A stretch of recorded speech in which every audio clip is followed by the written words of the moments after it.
Hello मेरे प्यारे बच्चे, कैसे हैं आप सभी। आशा करता हूँ सारे बच्चे फिट होंगे। प्यारे बच्चों, आज की इस वीडियो में हम लोग आर एस अग्रवाल का जो न्यू वाला बुक है क्लास 9th का, उसका चैप्टर नंबर 1 के मल्टीपल टाइप वाले जो क्वेश्चंस है ना, उन्हें पूरा का पूरा सॉल्व करेंगे। यानी कि इन क्वेश्चंस का कॉन्सेप्ट समझेंगे, सही आंसर कौन सा है और क्यों है, सारी चीजें आज की क्लास में हम लोग डिस्कस करने वाले हैं। तुमने बहुत ज्यादा कमेंट किया, मुझे हर वीडियो में कमेंट कर रहे थे कि सर आर एस अग्रवाल के चैप्टर 1 और चैप्टर 2 के MCQ का वीडियो बना दीजिए। तो ठीक है बच्चों, ये रहा चैप्टर 1 का वीडियो, जल्दी ही मैं चैप्टर 2 का भी बना दूंगा।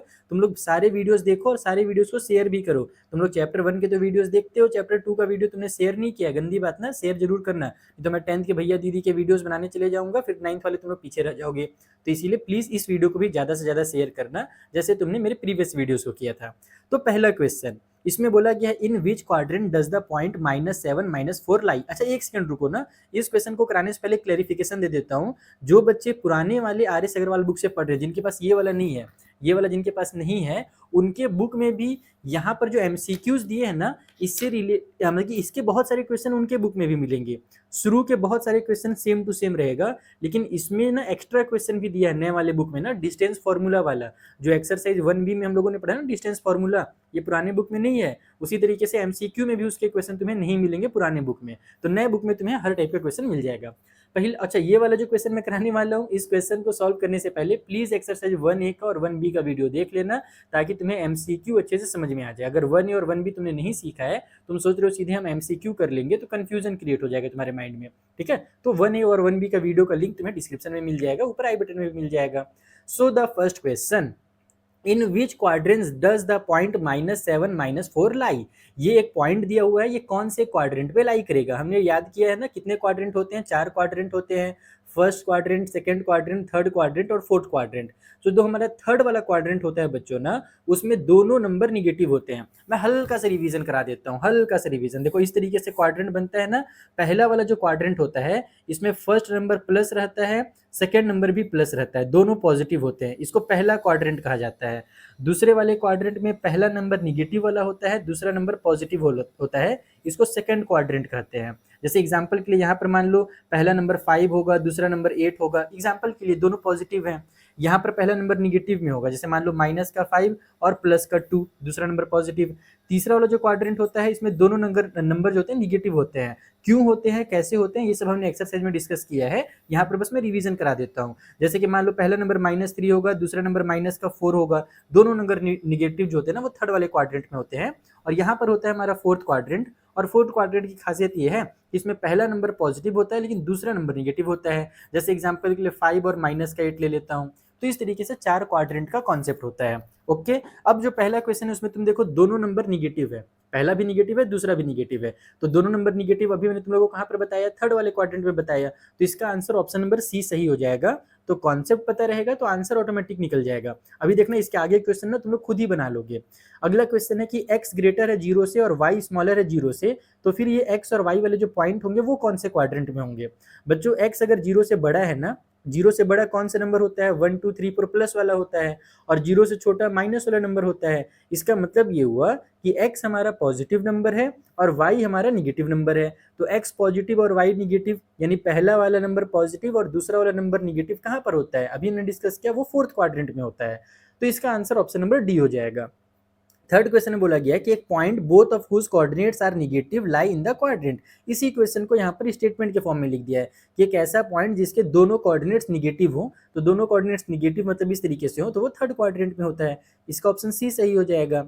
फिर यहाँ पर बोल रहा है the point other than origin. Origin यानी कि जो बीच में 0 0 आता है ना, जहाँ पर दोनों लाइन कट होते हैं, उसको छोड़ करके किसी दूसरे पॉइंट के बारे में बोल रहा है।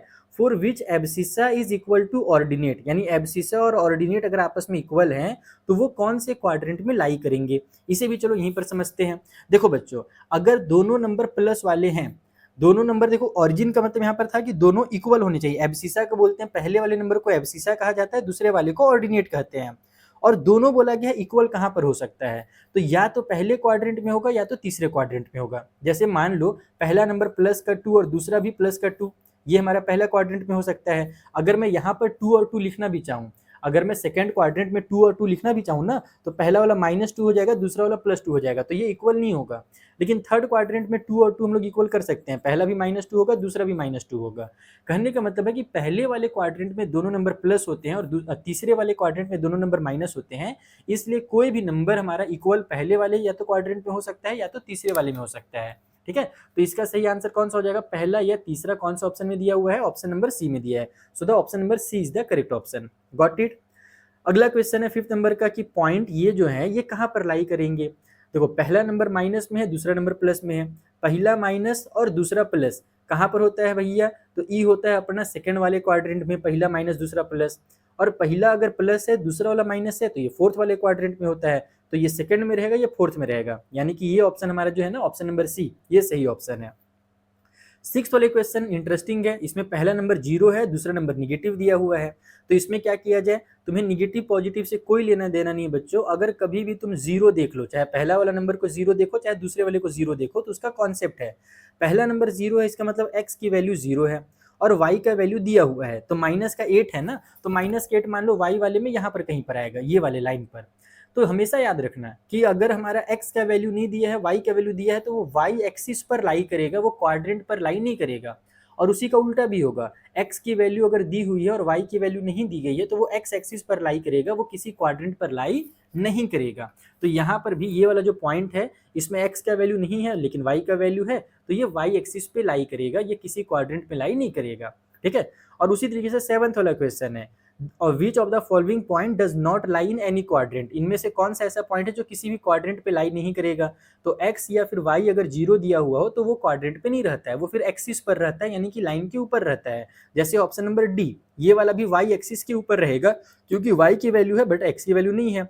ये हमारे फर्स्ट क्वाड्रेंट में हो जाएगा, दोनों नंबर पॉजिटिव है, तो ये सेकंड क्वाड्रेंट में हो जाएगा, पहला माइनस है दूसरा प्लस है, तो और ये वाला हमारे फोर्थ क्वाड्रेंट में हो जाएगा, पहला प्लस दूसरा माइनस है, तो ये सब क्वाड्रेंट में होंगे, ये क्वाड्रेंट पे नहीं रहेगा। तो मुझे उम्मीद है तुम्हें पहले नंबर से 7th नंबर तक का क्वेश्चन बहुत अच्छे समझ में आ गया होगा। चलो इसी तरीके से जो आगे क्वेश्चन है उसे समझ लो। सो जो 8th वाला क्वेश्चन है, इसमें बोल रहा है कि the ordinate of every point on x axis, मतलब कि अगर कोई भी पॉइंट है एक्स एक्सिस के ऊपर बना हुआ है, एक्स एक्सिस किसको बोलते हैं, इस वाली लाइन को, इस वाले लाइन के ऊपर अगर कहीं पर भी कोई पॉइंट है तो उसमें ऑर्डिनेट का वैल्यू कितना होगा। ऑर्डिनेट जानते हो किसको बोलते हैं, ऑर्डिनेट बोलते हैं वाई वाले नंबर को, जो सेकंड वाला नंबर होता है ना, जैसे यहाँ पर 3 और 4 लिखा है ना, पहले वाले को एबसिसा कहेंगे, दूसरे वाले को ऑर्डिनेट कहेंगे। ठीक है, तो जो वाई वाला वैल्यू होता है ना एक्स वाली लाइन पर, वो तो 0 होता है, जो भी y वाला वैल्यू होता है x वाली लाइन पर वो 0 होता है, और y वाले लाइन पर x की वैल्यू 0 होती है, जस्ट उल्टा एक दूसरे का। तो यहाँ पर ये 0 हो जाएगा इसका आंसर, कि जो ऑर्डिनेट होता है x एक्सिस वाले लाइन पर वो 0 होता है। ठीक है, फिर यहाँ पर the distance of P3 from x axis, x axis से अगर डिस्टेंस पूछा जाए तो तुम्हें डिस्टेंस फॉर्मूला लगाने की जरूरत नहीं है कभी भी ना। अगर सिंपली x एक्सिस से डिस्टेंस पूछे किसी भी पॉइंट का, तो जो y वाला वैल्यू होता है वो x एक्सिस से डिस्टेंस होता है, और अगर y एक्सिस से डिस्टेंस पूछे तो जो x वाला वैल्यू होता है वो उसका डिस्टेंस होता है। छोटा सा इसका वो है, कॉन्सेप्ट भी है और फॉर्मूला भी है। फॉर्मूला मतलब कि ट्रिक है, समझ लो। तो यहाँ पर तुम लोगों को बस देखना है y वाला वैल्यू 4 है, तो x एक्सिस से जो डिस्टेंस होगा वो 4 यूनिट हो जाएगा, ऑप्शन बी सही हो जाएगा।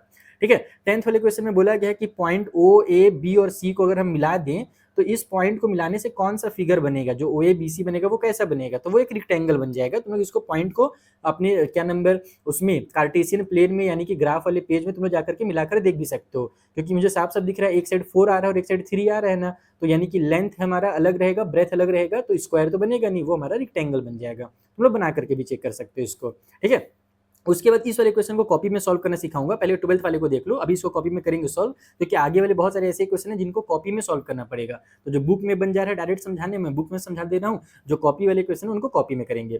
तो 12th वाला सिंपल है, abscissa of a point is positive. Abscissa मतलब पहले वाले नंबर को कहा जाता है, जो एक्स की वैल्यू होती है उसे एब्सिसा कहते हैं। तो एक्स वाला हमारा पॉजिटिव कहाँ कहाँ पर होता है बच्चों, या तो फर्स्ट क्वाड्रेंट में या तो फोर्थ क्वाड्रेंट में। तुम लोग देख भी सकते हो, यहाँ पर एक्स वाला पॉजिटिव है, यहाँ भी एक्स वाला पॉजिटिव है, एक्स वाला पॉजिटिव हमारे फर्स्ट या फिर फोर्थ क्वाड्रेंट में होता है, तो इसका आंसर हो जाएगा फर्स्ट और फोर्थ, यानी कि ऑप्शन नंबर बी। अब आते हैं 11th क्वेश्चन में कि अगर एक पॉइंट ये है और एक पॉइंट ये है, तो बताइए हम लोगों को abscissa of A minus abscissa of B क्या होगा, कितना होगा। चलो इसे सॉल्व करते हैं और इसके आगे फिर डिस्टेंस फॉर्मूला वाले बहुत सारे क्वेश्चन हैं उनको सॉल्व करते हैं। तो देखो 11th वाले क्वेश्चन में ये दो हमें पॉइंट दिए हुए हैं और हमसे कहा गया है एब्सिसा ऑफ ए में से माइनस कीजिए एब्सिसा ऑफ बी को। इस टाइप का क्वेश्चन जनरली एग्जाम में आता है, बच्चे गड़बड़ कर देते हैं, ध्यान से समझना। पहले वाले का ए को देखो, यहाँ पर बोला गया है एब्सिसा ऑफ ए, यानी कि जो ए है ना उसमें जो एब्सिसा है उसको पहले लिखिए। तो भैया इसमें एब्सिसा ये है या ये है? पहले वाले को एब्सिसा कहते हैं, दूसरे वाले को ऑर्डिनेट कहते हैं, और दोनों को मिला करके कोऑर्डिनेट कहा जाता है। तो यहाँ पर -2 जो होगा ना वो एब्सिसा ऑफ ए हो जाएगा। उसमें से माइनस करना है तो माइनस की साइन लगाइए, फिर एब्सिसा ऑफ बी को लिखिए। तो बी का एब्सिसा कितना है? -3 है। तो ये नहीं कि ये माइनस की साइन लग गई है तो बस 3 लिख देते हैं, ऐसे गड़बड़ हो जाएगा। फिर -3 अलग से लिखिए और इसको सॉल्व कर दीजिए। तो कितना हो जाएगा बच्चों? ये माइनस का 2 हो जाएगा, माइनस माइनस प्लस का 3 हो जाएगा, प्लस माइनस सॉल्व होकर के हमारा 1 बन जाएगा, क्योंकि बड़े नंबर में प्लस की साइन है। तो यहाँ पर हमारा 1 आंसर आ रहा है जो कि ऑप्शन नंबर बी में दिया हुआ है। So the option number B is the correct answer for question number 11। Got it? समझ में आ गया क्वेश्चन नंबर 11। क्वेश्चन नंबर जो आगे के हमारे पास है ना 13 वाला क्वेश्चन है, वो सब क्वेश्चन को भी सॉल्व करते हैं। जैसे 13 वाले में बोला गया है हमें डिस्टेंस बताना है। तुम लोगों के पास बुक अगर हो तो अच्छी बात है, नहीं है तो तुम लोग ना मेरा स्क्रीनशॉट ले सकते हो। लो मैं दिखा रहा हूँ एक बार बुक को अच्छे से, ये तुम लोग इसका स्क्रीनशॉट ले लेना। 13 से लेकर के फिलहाल 19-20 तक का जो क्वेश्चन है देख लिया तुम लोगों ने, स्क्रीनशॉट ले लिया, क्योंकि मैं बार बार क्वेश्चन नहीं दिखाऊंगा ना, मैं सीधे यहीं पर कॉपी में सॉल्व करूंगा, ठीक है। अगर बुक नहीं है तो, अगर बुक है तो बहुत बढ़िया बात है। तो 13th वाले में बोला गया है कि जो डिस्टेंस है हमारा पॉइंट -6, एक पॉइंट -6 और पॉइंट 8 है, इसका डिस्टेंस बताना है कहाँ से? तो ऑरिजिन से। तो ऑरिजिन से अगर डिस्टेंस बताना है तो इसका सिंपल फॉर्मूला होता है। क्या फॉर्मूला होता है? रूट के अंदर x का स्क्वायर प्लस में y का स्क्वायर, डायरेक्ट ये फॉर्मूला लगाने का। यहाँ पर तुम लोगों को वो वाला x2 - x1 प्लस वाला कुछ वो सब फॉर्मूला नहीं लगाना है, डिस्टेंस का जो लंबा चौड़ा फॉर्मूला है वो नहीं लगाना है, डायरेक्ट इस फॉर्मूला से ये सॉल्व हो जाएगा। तो ये अपना x है -6, तो -6 का स्क्वायर कर दो, y अपना 8 है तो इसको 8 का स्क्वायर कर दो, ठीक है। और ये हो जाएगा ब्रैकेट के अंदर। -6 का स्क्वायर भी बच्चों प्लस का 36 होता है, और 8 का स्क्वायर प्लस का 64 होता है। दोनों मिलकर के रूट का 100 हो जाएंगे, और जो रूट का 100 है वो 10 बन करके बाहर निकलता है। कभी भी ध्यान रखना जो डिस्टेंस होता है वो प्लस में रहता है ना, तो प्लस का 10 इसका आंसर हो जाएगा, जो कि अपने को ऑप्शन नंबर डी में दिया हुआ है। तो so the option number D is the correct option. So 14th वाले क्वेश्चन में बोला गया है कि the point on the x axis which is equidistance from A and B, यानी कि एक पॉइंट है हमारे एक्स एक्सिस में, मान लो ये हमारा एक्स एक्सिस है, यहाँ पर पॉइंट ए है और यहाँ पर अपने पास पॉइंट बी है। तो इन दोनों से यहाँ पर एक जो बीचों बीच में पॉइंट होगा, एक्स एक्सिस में पॉइंट होगा जो ए से भी इक्वी डिस्टेंस है, यानी कि ए से जितना उसका डिस्टेंस है उतना ही डिस्टेंस बी से है, इस वाले पॉइंट का, इसको इक्वी डिस्टेंस कहा जाता है। तो बच्चों अगर ये पॉइंट ए से मान लो 5 मीटर की दूरी पर है और यही पॉइंट बी से भी 5 मीटर की दूरी पर है, इसका मतलब ये हुआ कि ये वाला जो पॉइंट होगा ना वो ए बी का मिड पॉइंट होगा, ए बी का मिड पॉइंट होगा ये वाला पॉइंट। और मिड पॉइंट का वैल्यू अगर निकालना है तो हम लोग को फॉर्मूला पता है ना, x1 + x2 डिवाइड बाई 2 और y1 + y2 डिवाइड बाई 2, वो मिड पॉइंट का फॉर्मूला लगाएंगे। लेकिन यहाँ पर y का वैल्यू निकालने की जरूरत ही नहीं है। क्यों नहीं है जरूरत पता है? क्योंकि मेरे प्यारे बच्चों ये वाला जो पॉइंट होगा अपना, यहाँ पर जो पॉइंट है ये x एक्सिस के ऊपर लाई कर रही है, और अगर x एक्सिस के ऊपर लाई कर रही है इसका मतलब क्या हुआ? इसका मतलब ये हुआ कि y की वैल्यू तो 0 होगी। यानी इस पॉइंट का जब मैं आंसर निकालूंगा ना तो पहला वाला तो कुछ ना कुछ आंसर निकलेगा, x का वैल्यू तो निकलेगा, लेकिन y का वैल्यू तो 0 निकलेगा। तो आधा आंसर तो अपने को पहले से पता चल गया है। तो ये हो गया पहला चीज। तो इसमें ना ऑप्शन नंबर ए और ऑप्शन नंबर जो डी है वो तो पहले से गलत हो गया, क्योंकि ए और डी वाला ऑप्शन में देखो y का वैल्यू दिया हुआ है ना, जबकि y का वैल्यू 0 होता है एक्स एक्सिस पर। अब हमारा बी वाला सही है या सी वाला सही है, उसके लिए हम ये फॉर्मूला लगा देंगे, x1 + x2 डिवाइड बाई में 2। x1 अपने पास -1 है, x2 अपने पास 5 है, डिवाइड बाई 2 हो गया, तो ये 4 डिवाइड बाई 2 यानी कि 2 हो गया। तो ये हो जाएगा यहाँ पर x की वैल्यू 2। खत्म खेल, y की वैल्यू निकालने की कोनो जरूरत नहीं है। तो 2 और 0 हमें ऑप्शन नंबर बी में दिया हुआ है, इसलिए option number B is the correct option. तो इस तरीके से 14th वाला क्वेश्चन सॉल्व हो जाएगा। देखो 15th वाले क्वेश्चन में कहा गया है कि एक पॉइंट आर है और वो मिड पॉइंट है ए और बी का। तो यहाँ पर बी में तुम देखो एक y दिया हुआ है और हमें इस y की ही वैल्यू निकालनी है कि बताइए y की वैल्यू क्या होगी। तो इसके लिए देखो हम लोग जानते हैं ना कि अगर मिड पॉइंट निकालना रहता है तो मिड पॉइंट निकालने के लिए हम लोग x1 + x2 डिवाइड बाई 2 और y1 + y2 डिवाइड बाई 2 करते हैं। तो अगर मैं y1 + y2, इसको y1 ले लो, इसको y2 ले लो, अगर मैं y1 + y2 लेता हूँ, ये वाला y1 है ये y2 है, और डिवाइड बाई अगर मैं 2 करूंगा तो मिड पॉइंट के y का वैल्यू निकलेगा। और मिड पॉइंट ये पहले से दिया हुआ है और इसके y का वैल्यू पहले से दिया हुआ है, तो जो पहले से वैल्यू दिया हुआ है वो हम लोग लिख देंगे। समझ में आया? ये कॉन्सेप्ट है कि मिड पॉइंट निकालने के लिए जो फॉर्मूला लगता है, हम उसी फॉर्मूला का यूज करके और मिड पॉइंट का जो वैल्यू दिया है उस वैल्यू को रख करके y की वैल्यू यहाँ से निकाल सकते हैं। 2 उधर जाकर के मल्टीप्लाई होगा तो 12 हो जाएगा, तो ये बन जाएगा अपने पास 5 प्लस वाई और इक्वल के उस साइड में 6 2 12 हो गया। 5 उधर जाकर के माइनस होगा तो y का वैल्यू 7 निकल करके आएगा। तो इस तरीके से तुम्हें 15th वाले क्वेश्चन को निपटाना था। आई होप तुम्हें ये सारे के सारे जो क्वेश्चन है वो समझ में आ रहे होंगे। ठीक है, चलो जो आगे के क्वेश्चन है उनको भी इसी तरीके से सॉल्व कर लेते हैं। और हाँ, आगे के क्वेश्चन में बढ़ने से पहले सबसे जरूरी बात देखो बच्चों, यहाँ पर मैं तुम लोगों को जो न्यू आर एस अग्रवाल पढ़ा रहा हूँ ना, इससे भी ज्यादा इंपॉर्टेंट तुम्हारे लिए new NCERT plus new R S Agarwal plus new R D Sharma का मिला करके कॉन्सेप्ट पढ़ना, अगर तुम अपने मैथ्स को स्ट्रॉन्ग करना चाहते हो तो। उसी तरीके से अगर तुम अपने साइंस को, एसएसटी को, सारे सब्जेक्ट को स्ट्रॉन्ग करना चाहते हो ताकि 10th में तुम्हें दिक्कत ना हो, तो इस साल क्लास 9th में तुम्हारा बेसिक फाउंडेशन जो है बहुत इंपॉर्टेंट है, क्योंकि अगले साल फिर से 10th का भी सिलेबस चेंज होगा और मुश्किल होंगी चीजें वहां पर। जो इस साल तुम्हारे भैया दीदी लोग पढ़ रहे हैं ना इजी पीजी, उतना ईजी नहीं रहेगा अगले साल 10th। तो 9th में प्लीज तुम लोग ना अच्छे से अच्छा बैच परचेज करो। अब अच्छे से अच्छा बैच में मैं खुद अपने ही बैच के बारे में बता देता हूँ, क्योंकि भाई मेरा बैच मुझे लगता है सबसे बेस्ट है पूरे इंडिया का, क्योंकि वहां पर हम लोग कम से कम बच्चों का एडमिशन लेते हैं, बहुत ज्यादा एडमिशन भरते नहीं है पैसे के लालच में। और दूसरा चीज, वहां पर एक एक बच्चे के डाउट्स क्लियर कराए जाते हैं। मैं ना मैथ्स के लिए एक अलग से ग्रुप बनाता हूँ टेलीग्राम पे, ताकि बच्चे लोग उस ग्रुप में आकर के और अपने कोई भी डाउट है तो मुझसे पूछें और मैं उनको फिर लाइव क्लास में डायरेक्ट समझाता हूँ। और लाइव क्लास के बीच में अगर कोई डाउट आ जाए तो बच्चे हैंड रेस करके मुझसे अपने कॉल करके मुझसे बात करके पूछ सकते हैं कि सर इसको बता दो कैसे बताया आपने। तो बहुत तगड़ा बैच है। अनअकैडमी के ऐप के साथ मेरा कोलैबोरेशन मैंने किया है और वहाँ पर अपना बैच लॉन्च किया है, क्योंकि उनके बैच जो ऐप है ना अनअकैडमी का, वो बहुत काम का ऐप लगा मुझे, इसीलिए उनका ऐप मुझे बेस्ट लगा पढ़ाने के लिए। तो तुम लोग अगर मेरा बैच ज्वाइन करना चाहते हो तो डिस्क्रिप्शन में तुम्हें लिंक मिल जाएगा, आरंभ बैच है नाम, और उसकी जो प्राइस है सिर्फ और सिर्फ 2499 है। तो 2499 में पूरे साल भर सारे सब्जेक्ट को तुम्हें बेस्ट टीचर्स के साथ बेस्ट कॉन्सेप्ट दिया जाएगा, बेस्ट कॉन्सेप्ट पढ़ाया जाएगा और अच्छे से तुम्हारे डाउट भी क्लियर कराए जाएंगे। तो फटाफट टाइम वेस्ट किए बिना आरंभ बैच ज्वाइन कर लो, link in the description box. ठीक है, तो चलो आगे बढ़ते हैं अगले क्वेश्चन के पास। सो जो अगला 16th वाला क्वेश्चन है उसमें बोला गया है कि the midpoint of segment A B is, P जो है वो मिड पॉइंट है एक सेगमेंट ए बी का, एंड जो कोऑर्डिनेट है बी का वो दिया हुआ है -2 और 3। तो बताइए कोऑर्डिनेट ए का कितना होगा। तो ऐसे क्वेश्चन को कैसे करें कि जैसे पहले ही मिड पॉइंट दिया गया हो और एक का कोऑर्डिनेट दिया हो दूसरे का ना दिया हो। इस टाइप के क्वेश्चन ऐसा नहीं कि हमने ना किया हो, हमने एक्सरसाइज 1B में तुम लोगों को सिखाया भी है कि कैसे सॉल्व करना था। चलो दोबारा से इसको सीख लो, फटाफट सीख लो एकदम। सबसे पहले तो इसका कॉन्सेप्ट समझा देता हूँ, जो बच्चे पहले वाले वीडियो नहीं देखे हो, वैसे तो देख लो बच्चों, तुम्हारे फायदा होगा, नहीं देखोगे तुम्हारे नुकसान होगा। ये बीच में पी है दिया हुआ, कभी भी यहाँ पर जो पॉइंट ए होता है ना, इसको अपन ले लेते हैं x1 और इसको ले लेते हैं y1। ये वाले को जो बी वाला पॉइंट होता है इसको अपन बोलते हैं x2 और y2 बोलते हैं, और जो मिड पॉइंट होता है इसको अपन x और y जनरली लिखते हैं। ठीक है, तो x और y का वैल्यू दिया हुआ है, लेकिन अगर हमें x का वैल्यू निकालना रहे ना, जैसे देखो x का वैल्यू कितना दिया हुआ है, मिड पॉइंट कितना बोला था भाई, कहाँ गया, हाँ ये रहा, 0 और 4 दिया हुआ है, ये 0 और 4 दिया है बच्चों, और b के बदले में यहाँ पर -2 और 3 दिया है, इसका वैल्यू अपने को नहीं दिया हुआ है। तो फॉर्मूला होता है, फॉर्मूला मिड पॉइंट निकालने का फॉर्मूला होता है, इसको निकालने का फॉर्मूला या इसको निकालने का फॉर्मूला नहीं होता है, मिड पॉइंट को निकालने का फॉर्मूला होता है कि x इज इक्वल टू अगर हम लोग करते हैं तो वो होता है x1 प्लस में x2 और डिवाइड बाई में अपन को 2 करना रहता है। तो यहाँ पर से तुम लोग देखो x की वैल्यू दी हुई है वो है 0, तो x के बदले में तुम लोग क्या करोगे, 0 लिख लोगे। x1 कितना है तो वो नहीं पता, वही तो हमको निकालना है, प्लस में x2 कितना है तो वो अपने को -2 दिया हुआ है, और डिवाइड बाई में से 2 हो जाएगा। तो ये 2 जब इधर 0 के पास जाएगा, यहाँ डिवाइड में इधर जाकर के मल्टीप्लाई होगा, 0 × 2 0 होता है, इधर अपने पास x1 और माइनस में 2 हो जाएगा, क्योंकि प्लस माइनस माइनस होता है। तो ये 0 = x1 माइनस में 2 हो गया। अब इस 2 को इधर ले आऊंगा 0 के पास, तो -2 इधर आकर के प्लस का 2 हो जाएगा, तो ये हो जाएगा +2 = x1, जिसको हम +2 ना भी लिख करके सिर्फ 2 लिखेंगे, वो तो बस मैं समझाने के लिए मैं लिख रहा हूँ। तो x1 की वैल्यू 2 निकल गई, यानी कि ये वाला जो नंबर होगा वो 2 होगा। सेम इसी तरीके से y का वैल्यू निकाला जाता है मिड पॉइंट का, तो y = होता है y1 प्लस में y2 और डिवाइड बाई में 2।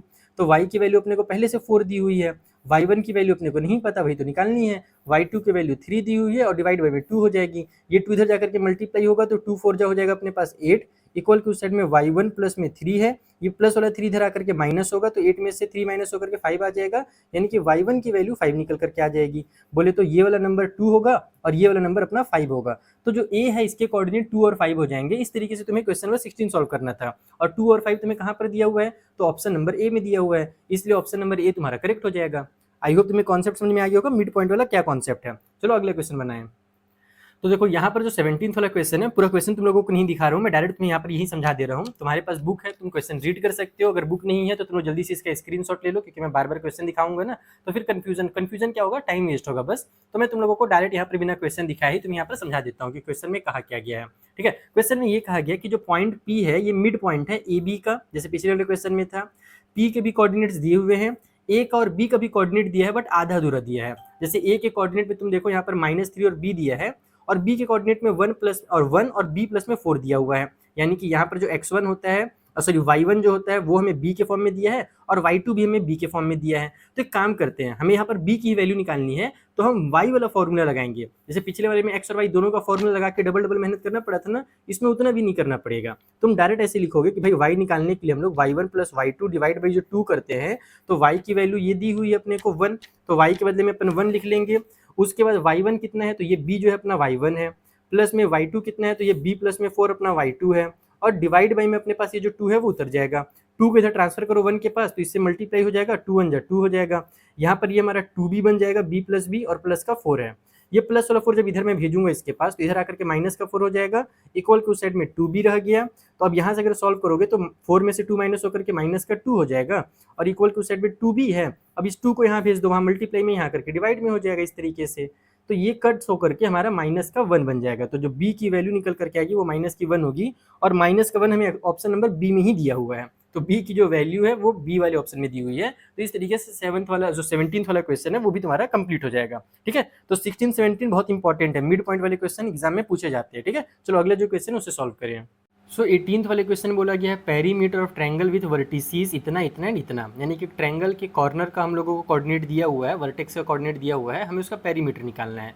तो पेरीमीटर का मतलब क्या होता है, तीनों साइड का जो टोटल लेंथ होता है वो पेरीमीटर कहलाता है। तो यानी कि हमें तीनों साइड का लेंथ निकालना पड़ेगा, उसके लिए हम लोग डिस्टेंस फॉर्मूला लगाएंगे और फटाफट इसको सॉल्व कर लेंगे। और कॉपी में समझाता हूँ। तो देखो यहाँ पर मैंने एक ट्रायंगल बना लिया है, जो पॉइंट हमें दिए हुए थे ना उनका मैंने नाम रख दिया, जैसे ए बी और सी मैंने जनरली नाम रख दिया है।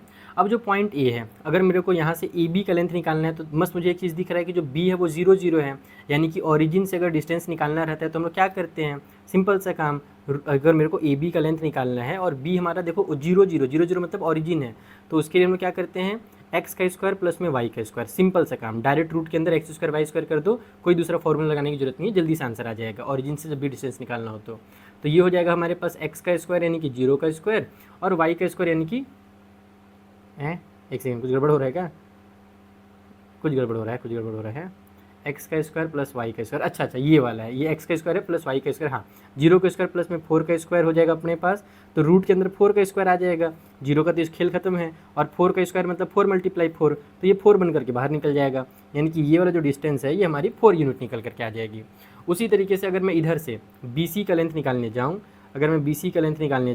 तो यहाँ पर भी हमारे पास देखो ये एक्स है और ये हमारे पास y है, ये तो 0 0 है, इसको लिखने की जरूरत ही नहीं है, तो x के बदले में फिर हम लोग 3 का स्क्वायर लिखेंगे और y के बदले में 0 का स्क्वायर। 3 का स्क्वायर हमारा रूट के अंदर बच जाएगा, क्योंकि 0 का स्क्वायर का तो खेल खत्म है, तो ये 3 बन करके बाहर निकल जाएगा। तो ए बी वाला लेंथ हमारा 4 निकला, बी सी वाला लेंथ अपना 3 निकला। अब अपन ए सी वाला लेंथ निकाल देते हैं, तो ये तो हमारा पूरा प्रॉपर फॉर्मूला से निकलेगा। वैसे इसका एक छोटा सा ट्रिक भी है कि अगर एक साइड 4 हो और दूसरा साइड 3 है बेटा ना, तो तीसरा वाला साइड 5 ही निकलता है। ये पाइथागोरस का जो ट्रिपलेट होता है, पाइथागोरियन ट्रिपलेट, अगर तुम लोगों ने पढ़ा हो तुम्हें याद होगा, ये वही चीज़ है कि किसी भी राइट ट्रायंगल में, भले यहाँ पर हमें दिख नहीं रहा है कि राइट ट्रायंगल है, बट अगर किसी भी ट्रायंगल में एक साइड 4 और दूसरा 3 है ना, तो तीसरा वाला 5 ही होगा। तुम लोग चेक भी कर लेना, देखो मैं निकाल रहा हूँ ना, ये हो जाएगा रूट के अंदर x1, रूट के अंदर हमारे पास x1 प्लस में x2 का स्क्वायर, सो x, अरे यार मैं क्या एक सेकंड बच्चे ना, कुछ मैं बक रहा हूँ उल्टा सीधा, आज बहुत हड़बड़ी में हूँ लगता है, रुको मैं थोड़ा सा अपने को रिलैक्स करूँ पहले। Okay, now I am relax, थोड़ा सा मैंने डीप ब्रेथ किया 3 बार। तो मैं क्या कर रहा था, ए सी का लेंथ निकाल रहा था, जैसे कि मैंने तुम्हें ट्रिक बताया कि ये जरूर होना हो 5 निकल करके आएगा। तो यहाँ पर हमारा फॉर्मूला होता है x2 माइनस में x1 का स्क्वायर प्लस में y2 माइनस में y1 का स्क्वायर। ये डिस्टेंस फॉर्मूला जो हम लोगों ने पढ़ा है एक्सरसाइज 1b में। तो ये x2 कितना है भाई, अगर मैं इसको x2 लेता हूँ, इसको x1 लेता हूँ, तो ये हो जाएगा हमारा 0, और फिर माइनस में 3 करूँगा, तो यहाँ पर हमारे पास ये हो जाएगा 0 माइनस में 3 का स्क्वायर, और फिर प्लस में y2 अपन इस 4 को ले लेते हैं, तो ये हो जाएगा 4, और ये y1 अपना 0 हो जाएगा, तो 4 माइनस 0 का स्क्वायर। देखो बच्चों, -3 का स्क्वायर होगा तो भी प्लस का ही 9 बनेगा, +3 का स्क्वायर होता है तो भी प्लस का 9 बनता है, क्योंकि माइनस मल्टीप्लाई माइनस प्लस हो जाता है, तो ये 9 हो गया। और इसी तरीके से ये वाला अपने पास 16 हो जाएगा 4 का स्क्वायर जब करेंगे तो तो ये बन जाएगा 9 प्लस में 16 यानी कि 25, और 25 जो है 5 बन करके बाहर निकलेगा। जैसे कि मैंने तुम्हें पहले हिंट कर दिया था कि एक साइड अगर 4 और 3 हो तो तीसरा वाला जो साइड होता है वो 5 ही निकलता है। एक्चुअल में ये हाइपोटेन्यूज होता है, और जो मैंने ऐसे ट्रायंगल बनाया है ना, यहाँ पर जरूर एक राइट ट्रायंगल बनेगा। तो कुल मिलाकर के हमें यहाँ पर पेरीमीटर बताना था। पेरीमीटर के लिए तीनों साइड का जरूरत था, तीनों साइड हम लोगों ने निकाल लिया। एक है 4, दूसरा है 3, तीसरा वाला है 5, तो 9 और 3 हो जाएगा अपने पास 12। तो 12 यूनिट जो है वो हमारे पास हो जाएगा इसका टोटल पेरीमीटर। ठीक है, 12 दिया है ना, हाँ, ऑप्शन नंबर डी में दिया हुआ है। So option number D is the correct. इस तरीके से 18th वाला क्वेश्चन भी कंप्लीट होता है। 19th वाला बोल रहा है कि भैया ABCD जो है ना, ये हमारे पास वर्टिसीज है पैरेललोग्राम का, तो बताइए एक्स की वैल्यू क्या होगी। चलिए एक्स की वैल्यू पता करते हैं। सो पहले तो इसका तुम लोग कॉन्सेप्ट समझो कि ABCD हमारा एक पैरेललोग्राम है। इसमें A का कोऑर्डिनेट दिया है, B का दिया है, C का दिया है, और D वाले में पहले वाले को x दे दिया है, दूसरे वाले को 4 दिया है।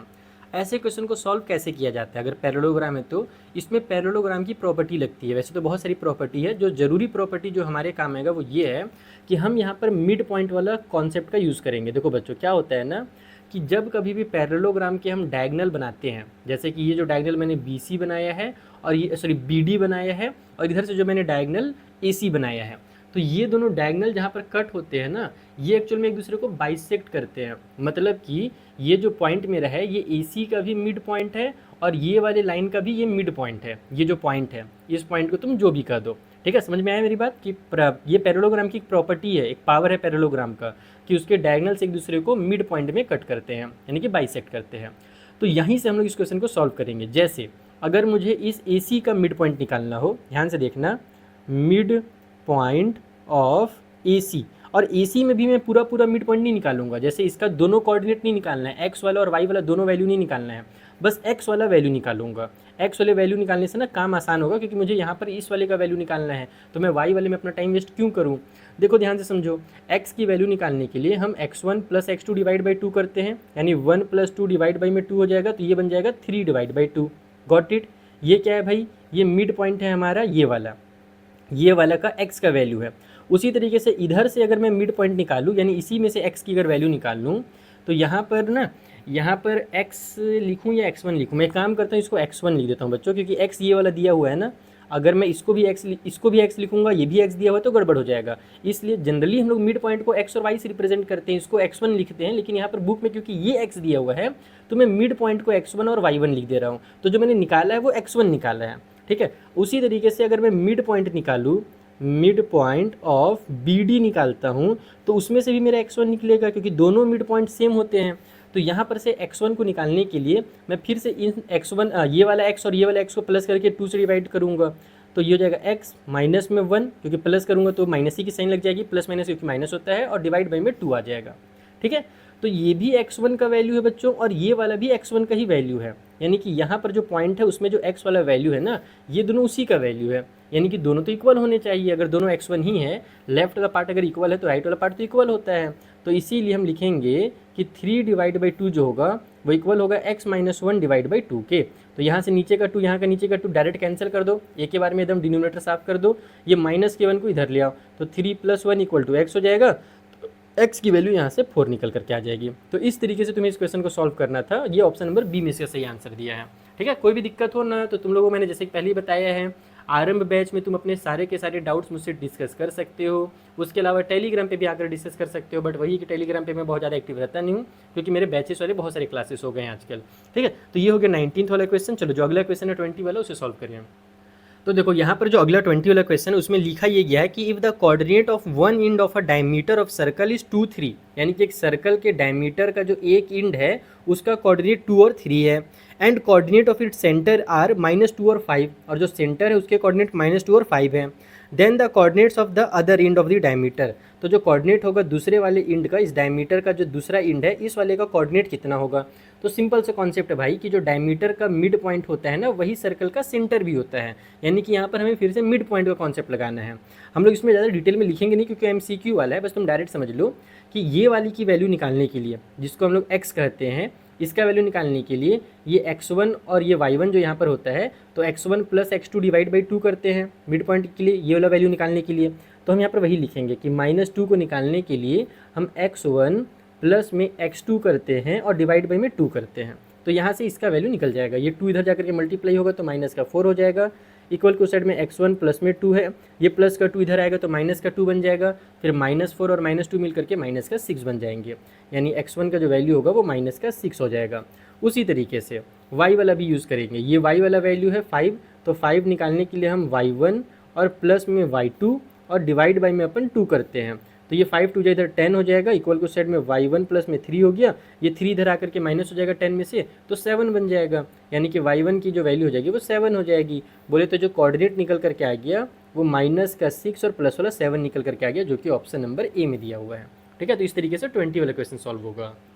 तो बच्चों अब जो 21 से लेकर के 30 तक का क्वेश्चन है वो है एसर्शन रीजन का क्वेश्चन। अब ये एसर्शन रीजन क्या होता है, अगर बहुत सारे बच्चों को पहले से सॉल्व किया होगा तो पता होगा, बहुत सारे बच्चे जिन्होंने पहली बार देख रही इस टाइप का क्वेश्चन उनको समझ में नहीं आएगा। तो पहले मैं एक्सप्लेन करता हूँ कि इस टाइप से क्वेश्चन होते क्या और कितने मार्क्स में आते हैं।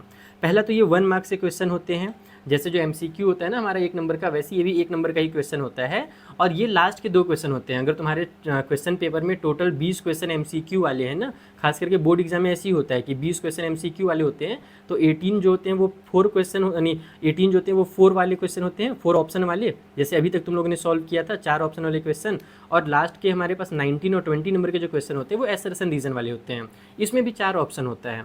इसमें करना क्या रहता है ना कि तुम्हें 2 स्टेटमेंट दिए हुए रहते हैं, एक स्टेटमेंट नंबर ए होता है जिसको एसर्शन कहते हैं, और दूसरा जो स्टेटमेंट है उसको रीजन कहते हैं। अब इनको पढ़ करके जैसे तुम लोग ट्रू और फॉल्स पढ़े हो ना, बस उसी तरीके से सॉल्व करना है, ट्रू और फॉल्स चेक करना है तुम्हें कि कौन सा ट्रू है कौन सा फॉल्स है, और अगर दोनों एक दूसरे को कनेक्ट कर रहे हैं तो फिर क्या होगा, और कनेक्ट नहीं कर रहे हैं तो फिर क्या होगा, वो ऑप्शन में समझते हैं। देखो पहला जो ऑप्शन होता है, ऑप्शन नंबर जो ए होता है, उसमें लिखा रहता है कि एसर्शन और रीजन दोनों ट्रू हैं, यानी कि दोनों सही हैं, और साथ ही साथ जो रीजन है ना वो करेक्ट एक्सप्लेनेशन है एसर्शन का, यानी कि अगर दोनों सही हैं और दोनों एक दूसरे से कनेक्ट भी कर रहे हैं, यानी कि सेम चीज़ों के बारे में बात कर रहे हैं, तो ऑप्शन नंबर ए में टिक करोगे। लेकिन तुम्हें अगर लगता है कि नहीं भाई दोनों सही तो हैं, एसर्शन भी सही है रीजन भी सही है, but reason is not the correct explanation of assertion, यानी ये जो है इससे कनेक्ट नहीं कर रहा है, यानी दोनों अलग अलग चीज़ों के बारे में बात कर रहे हैं, एक सर्कल के बारे में बात कर रहे हैं, एक ट्रायंगल के बारे में बात कर रहे हैं, एक इंडिया के बारे में बात कर रहे हैं, एक ऑस्ट्रेलिया के बारे में बात कर रहे हैं। कहने का मतलब है कि अगर दोनों सही बातें लिखी हैं लेकिन अलग अलग चीज़ों के बारे में बातें लिखी हैं, तो फिर हम ऑप्शन नंबर बी में टिक करते हैं। ऑप्शन सी और डी आसान है। सी में कब टिक करते हैं, जब पहला वाला हमारा जो स्टेटमेंट है अगर ये सही हो लेकिन दूसरा वाला गलत हो, एसर्शन अगर ट्रू है बट रीजन अगर फॉल्स है, तो ऑप्शन नंबर सी में टिक करते हैं। और ऑप्शन डी में कब टिक करते हैं, जब पहला वाला गलत हो बट दूसरा वाला सही हो, यानी एसर्शन फॉल्स हो बट रीजन ट्रू हो। ठीक है, तो इसी तरीके से यहाँ पर ऑप्शन वही दिया हुआ है कि बताइए करेक्ट आंसर ए होगा, बी होगा, सी होगा या डी होगा। तो पहले हम क्वेश्चन पढ़ते हैं ना, चलो 21 वाले को सॉल्व करते हैं, चीज़ें जो है बहुत अच्छे से क्लियर हो जाएंगी। इसमें कहा गया कि एक पॉइंट पी है जिसका कोऑर्डिनेट है 2 और -4, पॉइंट पी का कोऑर्डिनेट 2 और -4 है, ये 2 यूनिट अवे होगा एक्स एक्सिस से, यानी एक्स एक्सिस से जो इसकी दूरी होगी वो 2 यूनिट होगी। ये सरासर गलत है। क्यों गलत है तुम लोगों को मैं बताता हूँ। कभी भी किसी भी पॉइंट का जो एक्स एक्सिस से दूरी होता है ना बच्चों, वो वाई वाला वैल्यू होता है। जैसे वाई का वैल्यू यहाँ पर दिया है ना -4, यानी कि एक्स वाले एक्सिस से इस पॉइंट की जो दूरी होगी वो 4 यूनिट होगी। दूरी कभी माइनस में नहीं होती है, भले माइनस में नंबर दिया हो उससे कोई मतलब नहीं है, लेकिन 4 यूनिट हमारा दूरी होगा एक्स एक्सिस से। और जब हम लोग वाई एक्सिस से बात करें कि इसी पॉइंट का वाई एक्सिस से कितना दूरी है, तो जो एक्स वाला वैल्यू होता है वो वाई एक्सिस से दूरी कहलाता है, यानी जस्ट एक दूसरे के अपोजिट होते हैं। जैसे यहाँ पर जो 2 यूनिट हमारा जो दूरी होगा ना, इस पॉइंट का जो 2 यूनिट दूरी होगा वो वाई एक्सिस से होगा, ना कि एक्स एक्सिस से। तो ये तो गलत हो गया, एसर्शन गलत हो गया। अब तुम्हें रीज़न पढ़ने की भी जरूरत नहीं है, वैसे तो मैं इसको भी समझाऊंगा, लेकिन अगर कभी भी तुम देखो कि पहले ही वाला गलत हो गया है तो तुम सीधे ऑप्शन नंबर डी में टिक कर देना, क्योंकि एक ही ऑप्शन केवल ऐसा है इन चारों में से जिसमें पहले वाले को गलत कहा गया है, और वो है ऑप्शन नंबर डी। तो तुम्हारा ऑप्शन डी ही सही हो जाएगा, क्योंकि एसर्शन इज फॉल्स वहीं पर दिया है। इसका मतलब ये ट्रू होगा। अब ये ट्रू क्यों है वो समझा देता हूँ। The ordinate denotes the distance from the x axis. जो चीज़ मैंने तुम्हें यहाँ पर बताया ना कि एक्स एक्सिस से अगर हमें डिस्टेंस निकालना रहता है तो जो वाई वाली वैल्यू रहती है ना, वो एक्स एक्सिस से डिस्टेंस होता है, और वाई वाले वैल्यू को ही ऑर्डिनेट कहते हैं। एब्सिसा और ऑर्डिनेट का कॉन्सेप्ट मैंने एक्सरसाइज 1 में तुम्हें डिटेल में पढ़ाया है कि ऑर्डिनेट कहा जाता है वाई वाले वैल्यू को। तो जो वाई वाला वैल्यू होता है वो डिस्टेंस होता है एक्स एक्सिस से। बिल्कुल सही बात है, इसीलिए ऑप्शन नंबर डी इसका सही हो जाएगा। आई होप तुम्हें पहला क्वेश्चन एसर्शन रीजन का बहुत अच्छे से समझ में आ गया होगा कि इसे कैसे सॉल्व करना रहता है। अब जो 22 वाला है उसमें क्या बोल रहा है भाई, उसको भी पढ़ते हैं। एक पॉइंट Q है जिसके कोऑर्डिनेट है -5 और 2, तो ये लाई करेगा बिलो द एक्स एक्सिस। तो देखो एक्स एक्सिस ऐसे वाले लाइन को कहते हैं, वाई एक्सिस ऐसे वाले लाइन को कहते हैं। ये जितने भी क्वेश्चन है बच्चों तुम्हें तभी समझ में आएंगे जब तुमने एक्सरसाइज 1A का और 1B का वीडियो देखा होगा। इसीलिए मैं बोल रहा हूँ बार बार कि 1A 1B का वीडियो देख लेना, इसी चैनल पे अपलोडेड है, ठीक है। तो इसको समझाता हूँ। जो एक्स एक्सिस होता है बच्चों ना, कोई भी पॉइंट उसके ऊपर कब जाता है पता है? जब वाई का वैल्यू पॉजिटिव वाला दिया हो। जब वाई का वैल्यू पॉजिटिव दिया रहता है तो ऊपर में +1 +2 +3 ऐसे रहता है, और वाई का वैल्यू अगर निगेटिव हो तो नीचे में -1 -2 -3 रहता है। यानी एक्स वाले के ऊपर है पॉइंट या नीचे है पॉइंट, ये पता करने के लिए हमें वाई वाला वैल्यू देखना पड़ेगा। तो वाई वाला वैल्यू प्लस में है, अगर वाई वाला वैल्यू प्लस में है तो ये जो पॉइंट क्यू होगा ये एक्स वाले लाइन के ऊपर होगा, एबव होगा, और यहाँ पर लिख दिया बिलो होगा। खेल खत्म। इसका मतलब इसका भी आंसर ऑप्शन नंबर डी हो जाएगा। तुम्हें दूसरा वाला पढ़ने की भी जरूरत नहीं है, और यहाँ पर मैं भी टाइम वेस्ट तुम लोगों को नहीं कराऊंगा। कभी भी ऐसा क्वेश्चन देखो तो तुम लोग डायरेक्ट समझ जाओ कि अगर पहला वाला गलत हो गया तो ऑप्शन डी ही सही हो सकता है आंसर, और कोई आंसर सही नहीं होगा। बाकी तुम्हें और ज़्यादा डिटेल में अगर मुझसे पढ़ना है तो तुम्हें मुझसे भी टेलीग्राम पर डिस्कस कर सकते हो कि सर ये एक स्टेटमेंट लिखा था समझ में नहीं आ रहा है, तो फिर मैं उसे भी समझा दूंगा, ठीक है। तो फिलहाल आगे बढ़ते हैं, अगले क्वेश्चन को देखते हैं। इसमें लिखा हुआ है एक point laying in the first quadrant has positive values of both the abscess and ordinate, की बिल्कुल सही लिखा है। क्वाड्रेंट के बारे में हमने पढ़ा था ना कि अगर कोई भी पॉइंट फर्स्ट क्वाड्रेंट में होता है तो पहला वाला भी प्लस होता है, दूसरा वाला भी प्लस होता है, यानी एक्स वाला भी प्लस होता है, वाई वाला भी प्लस होता है। एक्स वाले को एब्सिसा कहते हैं और वाई वाले को ऑर्डिनेट कहते हैं, तो दोनों पॉजिटिव होते हैं, प्लस होते हैं। ये बिल्कुल सही लिखा गया है।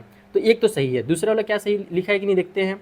3 और 5 लाई करेगा फर्स्ट क्वाड्रेंट में, बिल्कुल सही, क्योंकि दोनों प्लस वाला है तो फर्स्ट क्वाड्रेंट में लाई करेगा। और दूसरा लिख दिया है कि +3 और -5 जो है वो फोर्थ क्वाड्रेंट में लाई करेगा, तो ये भी सही है। पहला नंबर अगर प्लस होता है, दूसरा नंबर अगर माइनस होता है, तो ये फोर्थ क्वाड्रेंट में ही लाई करता है। तो ये भी सही है और ये भी सही है, और ये दोनों एक दूसरे को कनेक्ट भी कर रहे हैं, दोनों क्वाड्रेंट के बारे में बात भी कर रहे हैं। यहाँ पर ये फर्स्ट क्वाड्रेंट के बारे में बात कर रहा था और यहाँ पर भी फर्स्ट क्वाड्रेंट से रिलेटेड क्वेश्चन दिया हुआ है, तो दोनों कनेक्ट भी कर रहे हैं।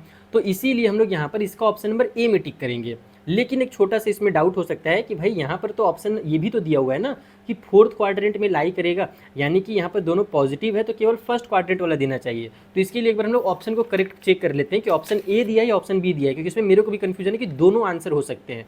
ए वाला आंसर क्यों हो सकता है? क्योंकि हमारा फर्स्ट क्वाड्रेंट भी दिया हुआ है, और ऑप्शन नंबर बी क्यों आंसर हो सकता है? क्योंकि इसमें फोर्थ क्वाड्रेंट का भी बात कर दिया है, जिसका एसर्शन से कोई लेना देना नहीं है। एसर्शन में इसके बारे में कुछ नहीं दिया है, वो तो मैंने तुम्हें बताया कि पहला वाला प्लस दूसरा वाला माइनस होता है। तो इसका बी मुझे लग रहा है ज़्यादा चांस है। तो 23 का क्या बी दिया है क्या? हाँ बच्चों बी दिया हुआ है। समझा तुम लोगों ने मुझे क्यों बी लग रहा था और क्यों इसका बी हुआ?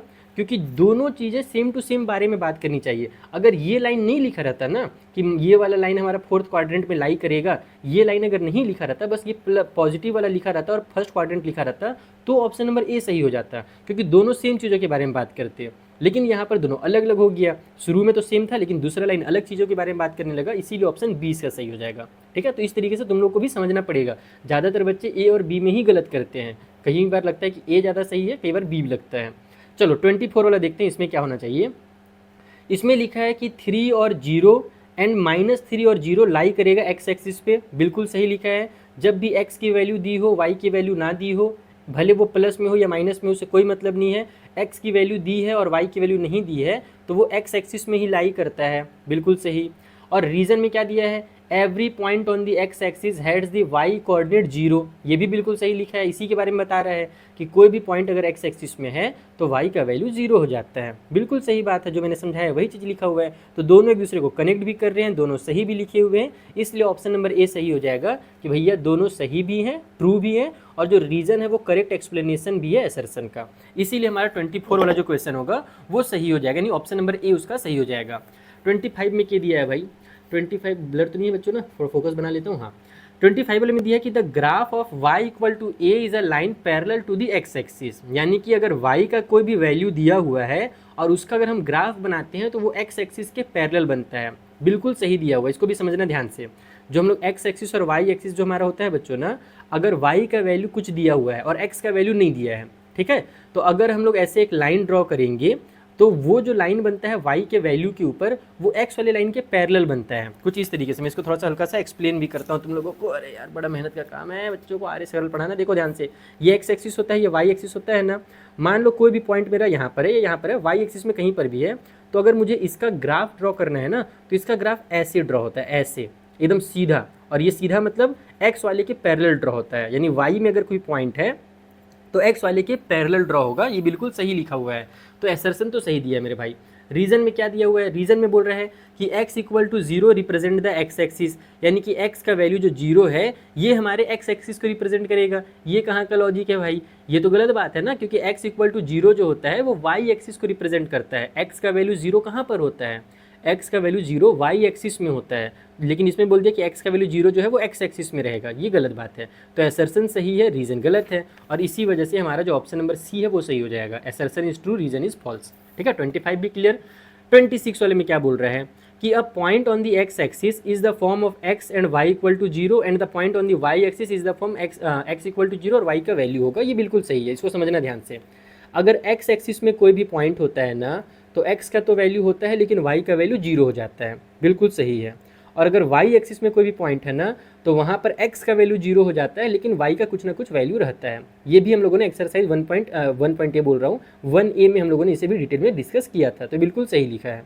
रीजन में क्या बोल रहे हैं, abscissa of a point denote the distance from x axis. बस रुक जाओ, इसके आगे पढ़ने की जरूरत ही नहीं है।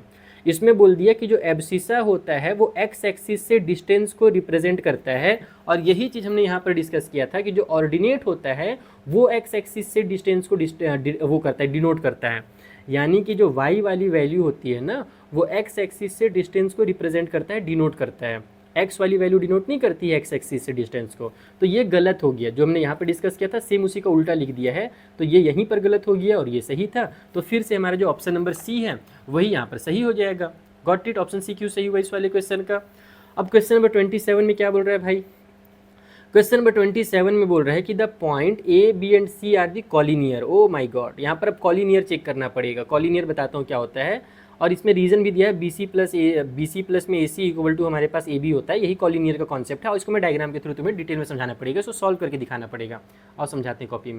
तो देखो यहाँ पर समझने के लिए सबसे पहले तुम्हें क्या करना पड़ेगा, इन तीनों पॉइंट के बीच का डिस्टेंस निकालना पड़ेगा कि भाई ए बी का डिस्टेंस कितना है, बी सी का डिस्टेंस कितना है और ए सी का डिस्टेंस कितना है।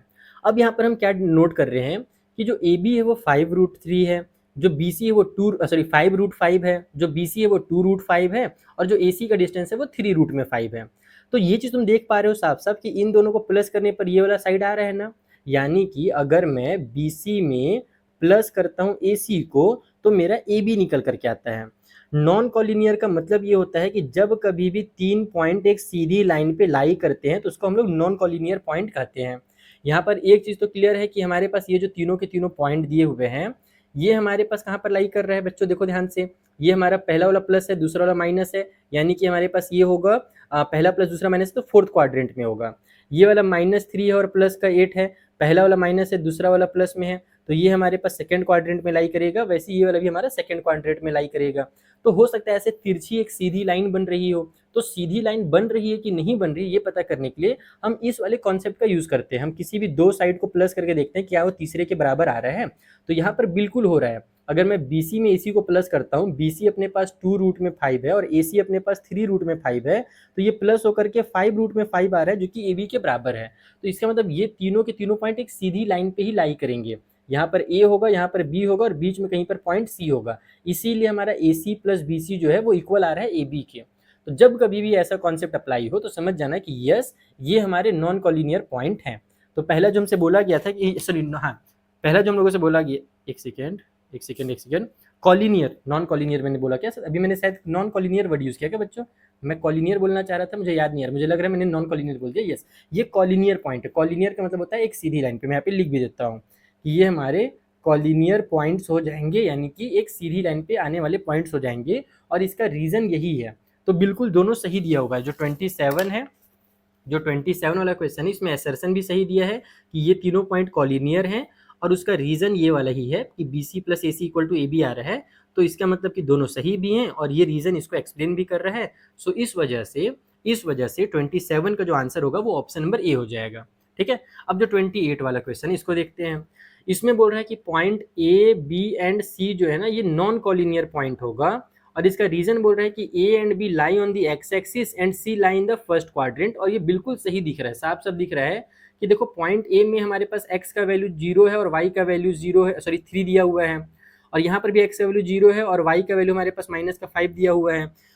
तो इसका मतलब क्या हुआ कि ये वाला जो हमारे पॉइंट होंगे ये दोनों वाई एक्सिस पे लाई करेंगे। इसमें उल्टा दे दिया है, यहाँ पर गलत दे दिया है, अभी मैं समझा रहा हूँ कैसे।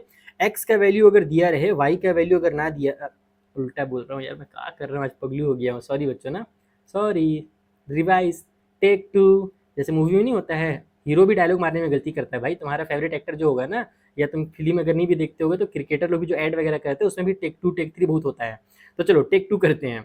एक्स की वैल्यू नहीं दी है, वाई की वैल्यू दी है, यहाँ भी एक्स की वैल्यू नहीं दी है, वाई की वैल्यू दी है, इसका मतलब ये वाई एक्सिस में लाई करेगा और ये दोनों नंबर प्लस में यानी कि फर्स्ट क्वाड्रेंट में लाई करेगा। तो अगर दो पॉइंट हमारे वाई एक्सिस में है और एक नंबर अगर हमारा फर्स्ट क्वाड्रेंट में है तो तीनों तो अलग अलग जगह पर हो गए, यानी कि एक सीधी लाइन नहीं बनेगी। ये दोनों तो एक सीधी लाइन पे है बट ये साइड में निकल गया, तो ये नॉन कॉलिनियर ही होगा। ये भी बिल्कुल सही लिखा है, नॉन कॉलिनियर लिखा है, इस पर कॉलिनियर नहीं लिखा। नॉन कॉलिनियर मतलब जब तीन पॉइंट एक सीधी लाइन पे नहीं होते तो उसे नॉन कॉलिनियर कहा जाता है। तो ये तो बिल्कुल सही लिखा है कि नॉन कॉलिनियर होगा, बट ये रीजन जो है वो गलत दे दिया है। यहाँ पर लिख दिया है कि ये ए और बी जो है वो एक्स एक्सिस में लाई करेंगे, गलत बात। ये ए और बी हमारे वाई एक्सिस में लाई करेंगे, तो ये गलत है और ये सही है। तो इसका मतलब क्या हुआ, ऑप्शन नंबर जो सी होगा वो सही हो जाएगा, assertion is true but reason is false. तो इस तरीके से 28 वाला क्वेश्चन बनेगा। अब आ जाओ 29 वाले क्वेश्चन के पास। इसमें क्या बोला गया है सर्सन में कि पॉइंट ए बी और सी जो है और जो डी पॉइंट है ये वर्टिसीज है एक पैरेललोग्राम का। अब ये पैरेललोग्राम के वर्टिसीज है या नहीं है, इसको पता करने के लिए हम लोग मिड पॉइंट निकालेंगे। डायगनल्स का मिड पॉइंट अगर आपस में इक्वल हो गया तो ये पैरेललोग्राम का वर्टिसीज हो जाएगा, देखना पड़ेगा। और रीजन में यहाँ पे लिखा हुआ है कि the midpoint of both the diagonal A C and B D are -1 and 0, यानी कि जो मिड पॉइंट निकल रहा है ना वो -1 और 0 निकलेगा। चलो चेक कर लेते हैं कि मिड पॉइंट इतना निकल रहा है कि नहीं निकल रहा है। मिड पॉइंट निकालेंगे तभी पता चलेगा कि ये पैरेललोग्राम के। तो देखो यहाँ पर जो 29 वाला क्वेश्चन है उसको मैं तुम्हें डायग्राम के थ्रू समझा देता हूँ। जैसे कि मैंने पहले भी एक्सप्लेन किया एक बार कि कभी भी अगर पैरेललोग्राम की अगर हमारे पास कोऑर्डिनेट्स दिए हुए हो ना तो उनका मिड पॉइंट हमेशा इक्वल होता है, क्योंकि पैरेललोग्राम के डायगोनल एक दूसरे को बीचों बीच से कट करते हैं। तो ये मैंने गलती से 30 वाले क्वेश्चन के कोऑर्डिनेट लिख दिए थे, तो मैंने दोबारा से जो 29 वाले क्वेश्चन उसके कोऑर्डिनेट लिखे। मैंने मिड पॉइंट निकाला ए सी का, यानी कि ये वाले का मिड पॉइंट निकाला, इसका वैल्यू निकाला। तो x1 plus x2 divide by 2 जब मैंने किया तो x1 ये था, x2 माइनस में 3 था, इसलिए माइनस की साइन लगी हुई है। बाकी x1 plus x2 divide by 2 वाला ही फॉर्मूला लगाया। तो ये सॉल्व होकर के फाइनली हमारा -1 और 0 आ गया। उसी तरीके से बी डी का जब मैंने मिड पॉइंट निकाला तो वो भी -1 और 0 आ रहा है, तुम लोग देख सकते हो पूरा कैलकुलेशन यहाँ पर। तो दोनों हमारे मिड पॉइंट इक्वल आ रहे हैं, इसका मतलब ये बिल्कुल सही है कि ए बी सी डी हमारे जो कोऑर्डिनेट्स होंगे वो एक पैरेललोग्राम के होंगे। और रीजन भी यही दिया हुआ था कि उनका जो मिड पॉइंट है वो -1 और 0 है, तो रीजन भी सही दिया हुआ है। तो इसीलिए ऑप्शन नंबर जो ए है वो सही हो जाएगा कि भैया असर्शन भी सही है, रीजन भी सही है, और रीजन जो है वो करेक्ट एक्सप्लेनेशन भी है असर्शन का। तो इस तरीके से 29 वाला सॉल्व होगा। चलो 30 वाले को देखते हैं। सो जो 30 वाला क्वेश्चन है इसमें बोला गया है ए बी सी डी जो है ना वो हमारे वर्टिसीज हैं एक rectangle A B C D के, यानी कि जैसे यहाँ पर ये पैरेललोग्राम था वैसे ही एक रिक्टेंगल है, ऐसा हम लोगों को शो करना है। तो रिक्टेंगल के लिए क्या करते हैं बच्चों, जो पैरेललोग्राम में करते हैं जस्ट उसका एक लेवल एक्स्ट्रा करते हैं। पहले हम लोग यहाँ पर मिड पॉइंट तो करते ही करते हैं, साथ ही साथ ना मिड पॉइंट के बाद हम लोगों को इसके डायगनल्स को इक्वल भी करना पड़ता है। यानी ए सी का जो डिस्टेंस है डिस्टेंस फार्मूला से, और जो बी डी का डिस्टेंस है वो भी डिस्टेंस फार्मूला से निकालना पड़ेगा। तो जब हम लोग इसको सॉल्व करेंगे ना, तो मैंने क्योंकि पहले से कैलकुलेट कर लिया है तो यहाँ पर ये बिल्कुल सही दिया हुआ है। ए बी सी डी हमारे पास जो पॉइंट दिए हुए हैं ये रिक्टेंगल के ही पॉइंट होंगे, क्योंकि यहाँ पर हमारे डायगनल्स इक्वल भी हो जाएंगे और साथ ही साथ मिड पॉइंट भी इक्वल होगा। ठीक है, तो डायगनल इक्वल है, मिड पॉइंट इक्वल है, बोले तो ये एक रिक्टेंगल हो जाएगा। और मिड पॉइंट यहाँ पर दोनों का यही निकल करके आ रहा है, ये भी सही दिया हुआ है। बट ये जो मिड पॉइंट होता है ये सिर्फ और सिर्फ पैरेललोग्राम तक ही रह जाता है, यानी कि अगर मिड पॉइंट इक्वल है तो वो सिर्फ और सिर्फ पैरेललोग्राम का ही काम करेगा, वो रिक्टेंगल का काम नहीं करेगा। इसका मतलब ये आधा अधूरा एक्सप्लेनेशन है, कंप्लीट एक्सप्लेनेशन नहीं है। कंप्लीट रेक्टेंगल बनाने के लिए डायगोनल्स को इक्वल लिखना भी जरूरी था, इसीलिए है तो दोनों सही। ये भी सही है कि ये रेक्टेंगल के कोऑर्डिनेट्स हैं, और ये भी सही है कि जो मिड पॉइंट निकला ना वो 3/2 और 1/2 ही निकल करके आ रहा है, ये भी सही है। बट ये इसको पूरा पूरा एक्सप्लेन नहीं कर रहा है, इसलिए इसका भी आंसर ऑप्शन नंबर बी हो जाएगा कि असर्शन सही है, रीजन भी सही है, but reason is not the correct explanation of assertion. इस तरीके से 30 तक के क्वेश्चन हो गए। चलो जो आगे 31 के आगे जो हमारे क्वेश्चन है केस बेस्ड वाले उनको सॉल्व करते हैं। सो बच्चों जो अब 31, 32 और 33 वाला क्वेश्चन है ये केस बेस्ड क्वेश्चन है। ये क्या होता है, क्या ये भी एमसीक्यू में आता है? नहीं बच्चों, ये अलग से आता है। तुम्हारे 4 मार्क्स का क्वेश्चन जो होगा अलग से केस बेस्ड वाला होगा। 4 मार्क्स के 2 क्वेश्चन होते हैं केस बेस्ड वाले, वो टीचर के ऊपर है वो कहाँ से देंगे। बोर्ड एग्जाम का ये पैटर्न है, क्लास 9th में हो सकता है टीचर ना भी दे, लेकिन यहाँ पर बुक में दिया है तो हम लोग सीख लेते हैं। इसमें एक डायग्राम दिया हुआ है इस वाले क्वेश्चन में। एक्चुअल में होता क्या है ना, केस बेस्ड में कहानी दी हुई रहती है और एमसीक्यू बना करके उस कहानी से ही हम लोग को क्वेश्चन दिया रहता है। जैसे पैसेज वाले क्वेश्चन तुम लोग नहीं करते हो, कुछ कुछ वैसे ही क्वेश्चन रहता है। तो यहाँ पर बताया गया कि आद्या ने ड्रॉ किया है sketch container on a graph paper. Aadya ने एक कंटेनर बनाया है, कुछ इस तरीके से कंटेनर है, पानी का डब्बा की तरह दिख रहा होगा तुम लोगों को, और यहाँ पर उसने नाम रखा है ABCDEFGH करके उसने नाम रखा है। अब इसी से रिलेटेड कुछ क्वेश्चन हैं। जैसे पहला क्वेश्चन तो बहुत ईजी पीजी है, the coordinate of the point G. जो पॉइंट जी है उसका कोऑर्डिनेट कितना होगा। यहाँ पर देखो ये पॉइंट जी है, हमें इसका कोऑर्डिनेट बताना है। तो हम देखेंगे कि एक्स वाली लाइन पर ये कहाँ पर आ रहा है, यहाँ पर 0 होता है, इधर -1 -2 -3 -4 और ये -5 होता है। यानी पहला वाला जो नंबर होगा वो माइनस का 5 होगा। ठीक है, एक्स वाला वैल्यू माइनस का 5 हो गया। और वाई की सिधाई पर ये यहाँ पर आ रहा है, तो ये कहाँ तक गया भैया, ये देखो 0 +1 +2 +3 +4, यानी कि इधर -5 आ रहा था और इधर प्लस वाला 4 आ रहा है। तो -5 और +4 ऑप्शन नंबर बी में दिया है, इसलिए इसका ऑप्शन नंबर बी सही हो जाएगा। तो पहला तो एकदम आराम से निकल गया, कोऑर्डिनेट बस देख करके निकालना था। उसी तरीके से एच का जो एब्सिसा है वो भी तुरंत निकल जाएगा। एब्सिसा मतलब एक्स वाला वैल्यू, पहला वाला वैल्यू बताना है एच का, तो एच यहाँ पर है, हमें इसका एक्स वाला वैल्यू बताना है, ये वाला पॉइंट का वैल्यू बताना है। तो देखो ये हो गया हमारा -1, ये -2 और ये -3 हो गया, यानी जो एच का एब्सिसा है वो -3 हो जाएगा, जो कि ऑप्शन नंबर सी में दिया है। तो पहला दूसरा एकदम फटाफट बन गया। तीसरा वाला में हमसे बोल रहा है कि the length of the line segment DE बताइए, कि डी से लेकर ई तक का लेंथ कितना होगा। तो ये भी तुम बहुत आराम से बनाओगे, देखो बताता हूँ कैसे। ये यहाँ पर डी है, यहाँ पर ई है, तुम्हें बस डब्बा को काउंट करना है। ये मत सोचना कि सर नीचे माइनस होता है ऊपर प्लस होता है तो प्लस माइनस माइनस हो जाएगा, ऐसा बिल्कुल नहीं। कभी भी जो लेंथ होता है, कभी भी जो डिस्टेंस होता है वो टोटल काउंट होता है, प्लस में काउंट होता है, माइनस में उसको काउंट नहीं करते, भले वो ऊपर रहे नीचे रहे, उससे कोई मतलब नहीं है। तो यहाँ से यहाँ तक 1 हो जाएगा ये, फिर ये 2 हो गया, ये 3 हो गया, ये 4 हो गया, ये वाली लाइन 5, ये वाली लाइन 6, यहाँ से यहाँ तक, और फिर ये 7 हो गया। तो जो DE का लेंथ होगा वो हमारा 7 यूनिट हो जाएगा, जो कि ऑप्शन नंबर डी में दिया हुआ है। सो फोर्थ वाला क्वेश्चन है, इसमें थोड़ा मेहनत करना पड़ेगा। इसमें बोल रहा है एरिया बताइए ट्रायंगल DEF का। तो DEF जो है ना, अच्छा बात यह है कि एक राइट ट्रायंगल है। तुम देखो यहाँ से ऐसे DE आया है और ऐसे EF गया हुआ है, तो ये डायरेक्ट एक राइट ट्रायंगल बन जा रहा है। तुम यहाँ पर प्रूफ करने की जरूरत नहीं है, कभी भी एक्स एक्सिस के पैरेलल और वाई एक्सिस के पैरेलल जो होता है वो राइट ट्रायंगल ही बनता है। ठीक है, तो ये राइट ट्रायंगल है DEF। बस हमें यहाँ पर ये जो DF है ना, इसको मिला करके नहीं दिया हुआ है, तुम्हें खुला खुला से दिख रहा होगा। इमेजिन कर लो कि यहाँ पर भी एक लाइन होगी तो ट्रायंगल बन जाएगा। तो अगर ये एक राइट ट्रायंगल है बच्चों, तो राइट ट्रायंगल के एरिया निकालने का फॉर्मूला क्या होता है, 1/2 मल्टीप्लाई बेस मल्टीप्लाई हाइट होता है। तो ये बेस हो गया, ये हाइट हो गया। हाइट का हमको लेंथ पहले से पता है 7 है, बेस कितना है चलो वो काउंट कर लेते हैं। तो ये 1 हो जाएगा, ये 2 हो जाएगा, 3 हो जाएगा, 4 हो जाएगा, 5 हो गया, ये 6 हो गया, 7 हो गया, 8 हो गया। तो 8 है हमारा बेस। तो फॉर्मूला होता है 1/2 मल्टीप्लाई बेस मल्टीप्लाई हाइट, यानी 1/2 का 8 से और 7 से मल्टीप्लाई करना है। तो जो 1/2 है उसका पहले 8 से मल्टीप्लाई करोगे तो नीचे वाला 2 और ऊपर वाला 8 कट होकर के 4 बना लेगा, और फिर 4 का 7 से मल्टीप्लाई करोगे तो 4 7 जा 28 होता है। तो इसका डायरेक्ट आंसर 28 निकल करके आ जाएगा। तो इस तरीके से तुम्हें इन क्वेश्चंस को करना था। कितना इजी पीजी क्वेश्चन था ना। उसी तरीके से थोड़ा सा इसी का हाई लेवल बना करके यहाँ पर, जैसे ये वाला इजी हो गया थोड़ा सा, अब थोड़ा सा हाई लेवल किया गया है 32 वाले क्वेश्चन को। इसमें क्या बोला गया भाई कि द फिगर गिवन बिलो, अभी वहाँ पर साइड में एक फिगर दिया हुआ है, मैं तुम्हें दिखाऊंगा अगले पेज में।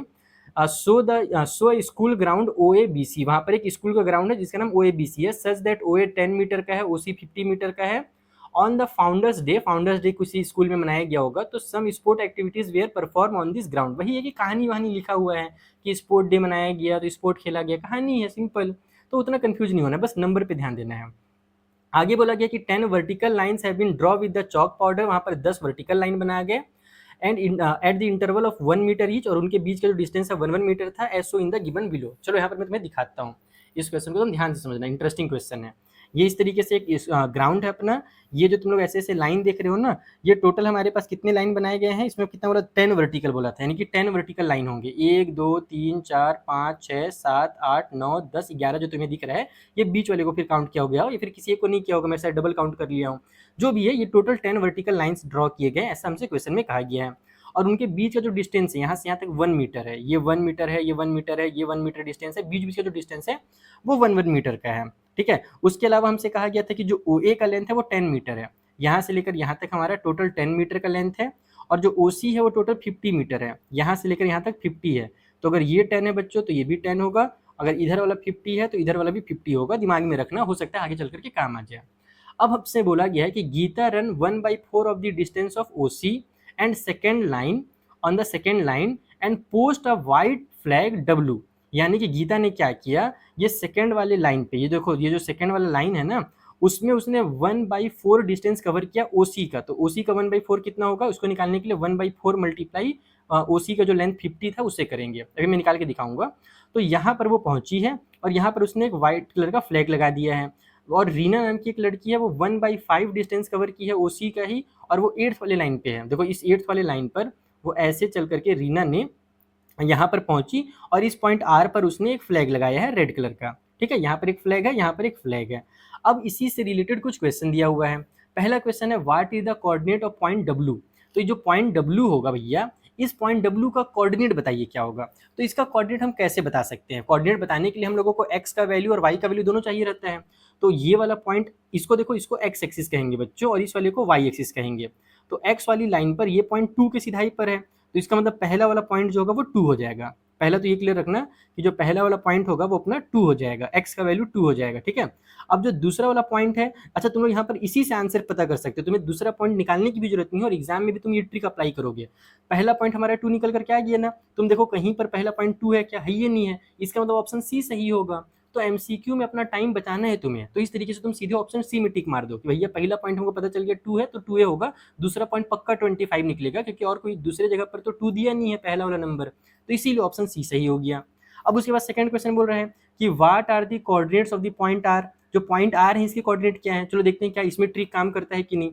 तो पॉइंट आर यहाँ पर है, इसमें एक्स का वैल्यू 8 है ना, एक्स का वैल्यू 8 है, तो एक्स का वैल्यू 8 देखो दो जगह दे दिया है, तो इस बार हमारा ये तो कंफर्म है कि ये दोनों आंसर नहीं होंगे, सी और डी तो नहीं होगा, क्योंकि वहां पर 8 नहीं दिया है शुरू में, लेकिन इन दोनों में से कोई एक हो सकता है।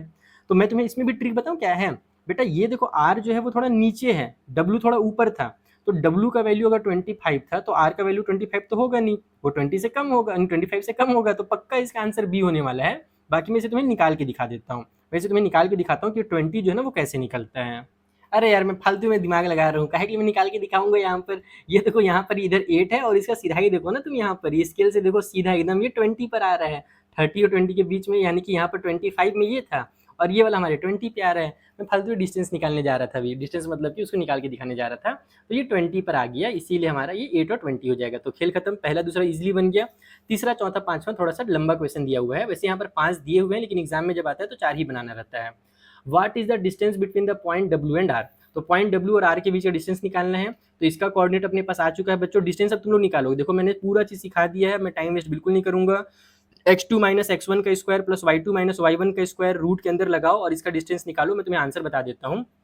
यहाँ पर हमारे पास पॉइंट जो W था उसका कोऑर्डिनेट ये वाला था, और पॉइंट जो हमारे पास R है उसका कोऑर्डिनेट ये वाला है। तो इन दोनों में से x2 माइनस x1 करो, y2 माइनस y1 करो, तुम्हारा जो आंसर निकल करके आएगा रूट वाले फॉर्मूला से, डिस्टेंस वाले फॉर्मूला से, वो रूट का 61 निकल करके आएगा, जो कि ऑप्शन नंबर बी में दिया है, ठीक है। उसी तरीके से अगले क्वेश्चन में बोला है कि what are the coordinate of the point which is exactly half away between the line segment W and R। यानी कि W और R का तुम्हें मिड पॉइंट पूछ रहा है, हाफ अवे का मतलब होता है मिड पॉइंट। तो मिड पॉइंट निकालने के लिए वही x1 plus x2 divide by 2 और y1 plus y2 divide by 2 करोगे, तो x1 plus x2 divide by 2 करोगे तो 5 निकल करके आएगा, और y1 plus y2 divide by 2 करोगे तो 22.5 निकल करके आएगा। तो जो ऑप्शन नंबर सी है ना, ये इसका सही आंसर हो जाएगा। Got it. इस तरीके से तुम्हें इसको बनाना था फोर्थ वाले को। फिफ्थ वाले में बोला गया है कि what are the coordinate of the point which is about on 1/4 distance of the line segment joining WR। यानी कि उस पॉइंट का कोऑर्डिनेट क्या होगा जो हमारा 1/4 है, उस पॉइंट का कोऑर्डिनेट क्या होगा जो हमारा 1/4 है। अब यहाँ पर एक रेशियो वाला कॉन्सेप्ट लगेगा, अरे यार यहाँ पे रेशियो वाला कॉन्सेप्ट दे दिया, ये तो थोड़ा खतरनाक चीज हो गया। सेक्शन फॉर्मूला, तुम्हारे बुक में सेक्शन फॉर्मूला नहीं बच्चों, ये क्वेश्चन नहीं बनाना है। RS अग्रवाल में मैंने तुम्हें पहले ही बताया था ना कि कुछ कुछ क्वेश्चन ऐसा दे दिया गया है जो तुम्हारे सिलेबस में नहीं है। सिलेबस में डिस्टेंस फॉर्मूला है लेकिन सेक्शन फॉर्मूला नहीं है बच्चों। सेक्शन फॉर्मूला तो 10th का कॉन्सेप्ट है, और ये क्वेश्चन सेक्शन फॉर्मूला से बनेगा। सेक्शन फॉर्मूला तुम लोगों का दिया है क्या बुक में? ना ही देना चाहिए भाई, गलत हो जाएगा, तो तुम लोग साथ अन्याय हो जाएगा। सिलेबस में भी नहीं है, क्योंकि मैं देख ले रहा हूँ, एक बार मैं तुम लोग के सामने ही चेक कर ले रहा हूँ। मेरे को नहीं लगता है सेक्शन फॉर्मूला दिया होगा, नहीं दिया। देखो मिड पॉइंट फॉर्मूला मैक्सिमम दिया है, ये डिस्टेंस फॉर्मूला है यहाँ पर mid point formula, section formula नहीं दे सकता, रूल में वो अगेंस्ट हो जाएगा। तो RS अग्रवाल वालों ने किया क्या है ना कि जो 10th का क्वेश्चन था ना, ये 10th के बुक में भी यही क्वेश्चन है, उसी को चिपका दिया तुम लोगों के बुक में, चेक किया नहीं कि कौन सा डिलीट है कौन सा नहीं है, कोढ़िया लाल है 1 नंबर की हम लोग भी। तो इसलिए ये वाला क्वेश्चन तुम लोगों को नहीं करना है, ये सेक्शन फॉर्मूला से बनेगा, इसको छोड़ दो, फिफ्थ वाला क्वेश्चन को निपटा दो, ठीक है। जो हमारे पास लास्ट क्वेश्चन है, इस वाले क्वेश्चन को चलो डिस्कस कर लेते हैं। ये भी केस वाला क्वेश्चन है। इसमें बोला है use of mobile screen for long hour make your eyesight weak. हाँ भैया हमको पता है हमारा आँख खराब हो जा रहा है, हमको सर दर्दी हो जा रहा है। Children who are addicted to playing first person shooter game. अच्छा ये देखो इसमें क्या लिखा है कि जो बच्चे फ्री फायर और पबजी खेलते हैं ना, इसी को एफपीएस कहते हैं। तो इजिली स्ट्रेस आउट, अच्छा वो लोग स्ट्रेस में चले जाते हैं। देख लो भाई तुम लोग स्ट्रेस में जाने वाले हो। To raise social awareness about ill effect of playing FPS game, school decide to start ban FPS games. Oh my god, यानी कि बच्चों को अवेयरनेस के लिए एक स्कूल ने एक प्रोग्राम निकाला है जिसका नाम है बैन एफपीएस गेम, यानी कि भैया फ्री फायर पबजी ना खेलो, बैन करा जाए। ये कैंपेन वो लोग कर रहे हैं in which student are asked to prepare campaign board. और स्टूडेंट से कहा गया कि तुम्हें बोर्ड बना करके लाना, उसमें लिख लिख करके लाना। Board in the shape of rectangle, rectangle के शेप में तुम्हारा बोर्ड होना चाहिए। One such campaign board made by class 9 student of school is show in the given figure. यानी कि यहाँ पर एक फिगर में तुम लोगों को उसी टाइप का कैंपेन बोर्ड दिखेगा भी, ये देखो ban FPS game and save kid. O my God, class 9 के बच्चे अगर ऐसा करने लग जाए तो एकदम माहौल आ जाए, मजा आ जाए, जो कि कभी करेंगे नहीं। ये सपना में ऐसा हो सकता है कि 9 के बच्चे पबजी और फ्री फायर को बैन करवा दें। ठीक है, तो इस बोर्ड के अकॉर्डिंग क्या क्या क्वेश्चन पूछा है। पहला तो है what are the coordinate of the point of intersection of diagonal AC and BD. यानी कि एसी और बीडी का जो डायगोनल जहां पर इंटरसेक्ट करेगा वो कौन सा पॉइंट होगा। तो साफ साफ दिख रहा है कि रेक्टेंगल है, और जैसे कि मैंने पहले बताया रेक्टेंगल का मिड पॉइंट हमेशा उसके डायगोनल का ही मिड पॉइंट होता है। यानी कि तुम लोग एसी का मिड पॉइंट निकाल दो, बीडी का मिड पॉइंट निकाल दो, दोनों में से किसी एक का भी निकाल दो, दोनों को निकालने की भी जरूरत नहीं है। तो तुम्हारे पास मिड पॉइंट निकल करके आ जाएगा 4 और 3। जो ऑप्शन ए है ये इसका सही आंसर है। एसी का मिड पॉइंट निकाल दो और कुछ नहीं करना है, ठीक है। उसके बाद what is the length of diagonal AC. Diagonal AC का लेंथ क्या है, तो इसके लिए हम लोग डिस्टेंस फॉर्मूला लगाएंगे, रूट के अंदर x2 माइनस x1 का square plus y2 minus y1 का स्क्वायर वाला। तो जब तुम लोग डिस्टेंस निकालोगे तो ये निकल करके आएगा रूट के अंदर हमारे पास 52, और रूट 52 को जब तुम सिंप्लीफाई करोगे तो वो 2 रूट में 13 बन जाएगा।